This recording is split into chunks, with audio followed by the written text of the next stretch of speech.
Close your eyes and imagine standing on the ancient walls of Jerusalem, heart-pounding, staring out at a sea of 185,000 Assyrian soldiers.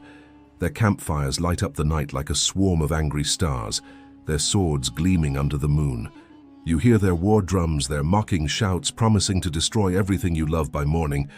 You feel small, helpless, wondering if God has forgotten you. But what happens next is a miracle so breathtaking, so impossible, it's been told for thousands of years. One angel, one night, and an entire army silenced forever. This isn't just a story. It's proof that God fights for those who trust Him. Let us step into this ancient tale and uncover a truth that could change how you face your battles today. The streets of Jerusalem are quiet, but it's not the calm of peace. It's the silence of fear.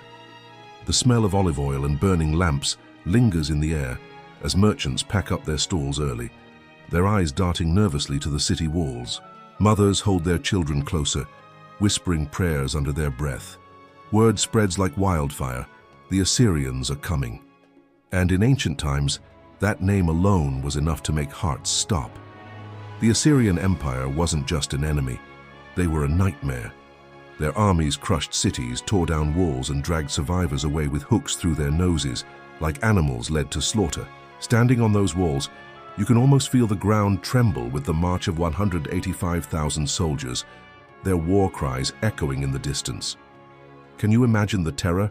Not just soldiers at your door, but an unstoppable force threatening to take everything: your home, your family, your hope. Have you ever faced something that felt like that? Maybe not an army, but a moment when life seemed to close in. A diagnosis, a loss, a fear so big it made you feel powerless. That's exactly where the people of Jerusalem stood, their city surrounded, their faith mocked. The Assyrian king Sennacherib didn't just send soldiers. He sent messengers to the city gates, shouting in Hebrew so everyone could hear, "Your God can't save you. No God has ever stopped us. What makes you think yours will?" Imagine hearing that, the very thing you've put your hope in being ridiculed in front of your children, your neighbors, your king. Would your faith hold, or would fear creep in, whispering that maybe, just maybe, they're right? In the heart of the city, King Hezekiah stood in his palace, a man caught between despair and determination. He wasn't perfect, far from it. But in this moment he made a choice that would echo through history. He could have relied on his wealth, his soldiers, or his city's walls. But he knew none of that could stop the Assyrian war machine. So he did something radical, something that went against every instinct of power. He knelt. Picture him walking into the temple, the air thick with the scent of incense, the golden lampstands casting flickering shadows. He carries a letter from Sennacherib, filled with threats and blasphemy, and spreads it out before God, as if to say, "Lord, look at what they're saying about you. This isn't just my fight, it's yours." And then he prays, his voice steady but raw, "O Lord God of Israel, enthroned above the cherubim, you alone are God of all the kingdoms of the earth. Hear their insults, Lord. Save us, so the world may know you are God alone." That prayer wasn't a desperate plea. It was bold, anchored in trust. Hezekiah didn't pretend to be strong. He admitted his weakness but declared his faith in God's power. When life throws something terrifying at you, what's your first move? Do you scroll for answers, call a friend, or do you go straight to the one who holds tomorrow? Imagine if, like Hezekiah, your first instinct was to lay your fears before God, trusting Him to fight what you can't. As the city held its breath, the prophet Isaiah brought a message from God. "The king of Assyria will not enter this city. Shoot an arrow here, or build a siege mound against it. I will defend this city for my sake and for my servant David." Those words must have felt like a lifeline, but outside, the Assyrian campfires still burned. The war drums still echoed. Parents hushed their children to sleep with trembling voices, wondering if God's promise could really hold against an army that had never been stopped. Have you ever clung to a promise when everything around you screamed it was impossible? That's where Jerusalem stood, surrounded, outnumbered, but not abandoned. Night falls over the Assyrian camp.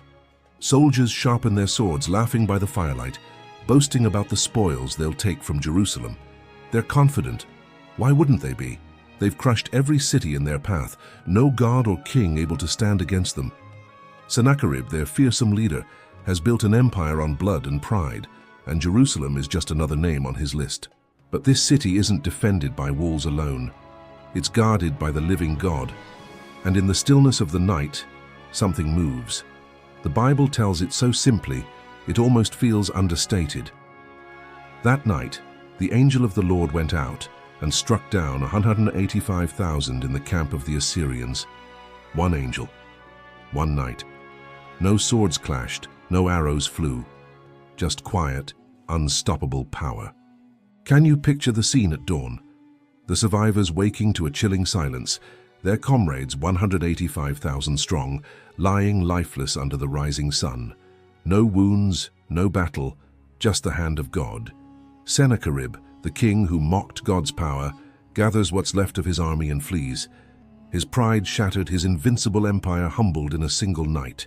What if the thing you fear most could be swept away by a power you can't even imagine?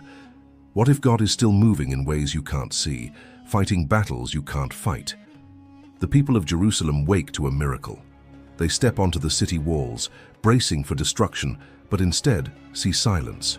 No charging soldiers, no battering rams, just an empty battlefield and the distant figures of the Assyrians running for their lives.